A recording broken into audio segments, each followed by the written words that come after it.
a obsolescência das letras na era do lixo. Todo final de ano, a mesma coisa.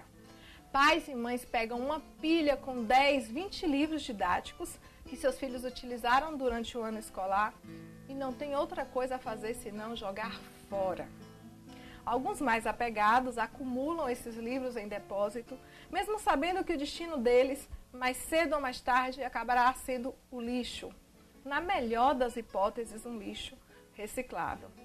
O destino desses livros é o lixo porque eles foram projetados para isso. Livros caros, livro no Brasil é muito caro, livros bons e ainda assim projetados para o lixo. Mas nem sempre foi assim não. Num passado bem recente, muita gente se lembra, os livros didáticos não iam para o lixo, porque eles eram feitos para serem usados e reusados. Eram feitos para servirem enquanto o conteúdo estivessem atuais. Eram livros substanciais, cheios de conhecimentos, livros para serem estudados, lidos, mas não riscados. As atividades eram feitas em um caderno à parte, copiada do livro ou do quadro negro e respondidas na frente e no verso da folha do caderno. Vocês ainda se lembram disso, gente? Ao final do ano, os livros eram repassados, vendidos ou doados, mas alguém teria a oportunidade de aprender naquelas mesmas páginas. E depois um outro alguém.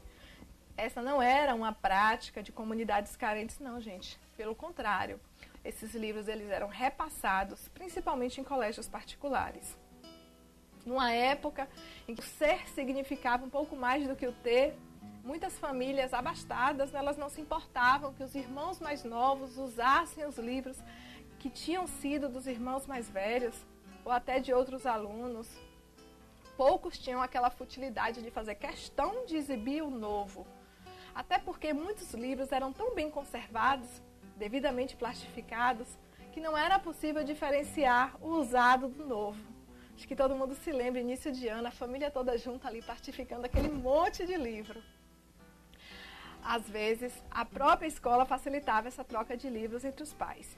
Gente, trocas, compras, vendas, lá se iam os livros voltar a ser úteis nos anos seguintes na mão de outras crianças. O livro ele era importante, ele era respeitado, bem cuidado em sua longa vida de provedor de conhecimento. Todos economizavam e o planeta agradecia. No entanto, isso não era lucrativo. Não, nem um pouco lucrativo. Sempre que uma criança utilizava os livros de outra, as editoras deixavam de vender livros. E isso era péssimo para os negócios. Então elas trataram logo de evitar esse descabimento utilizando uma solução muito simples, gente. Vamos colocar as atividades para serem respondidas no próprio livro. Assim, no final do ano, o livro estará todo respondido, sem condições de ser utilizado por outra criança.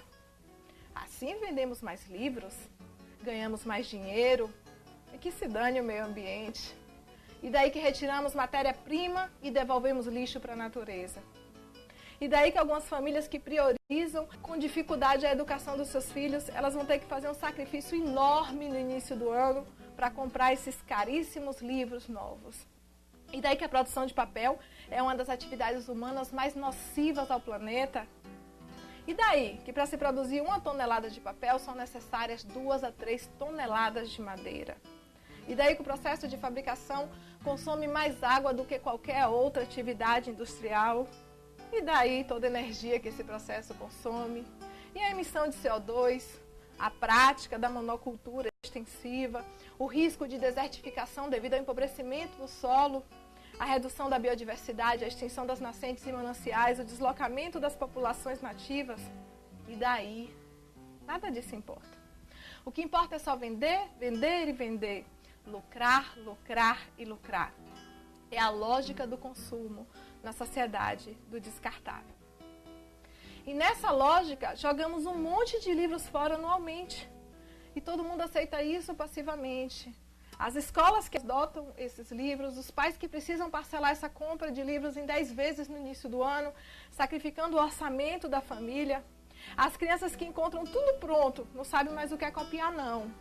sabe? Não sabe o que é copiar uma questão do livro, do caderno, sendo que esse processo em si, de copiar, também já era um aprendizado. E você que se importa com algo que ninguém mais parece se importar, se sente um alienígena. Você se importa com os livros didáticos projetados para o lixo. Não se trata de dinheiro, mas dos princípios equivocados da nossa sociedade. Uma sociedade cujos valores estão cada vez mais distorcidos. Uma sociedade baseada no modelo onde programa a obsolescência de tudo, inclusive do amor pela natureza e pelo ser.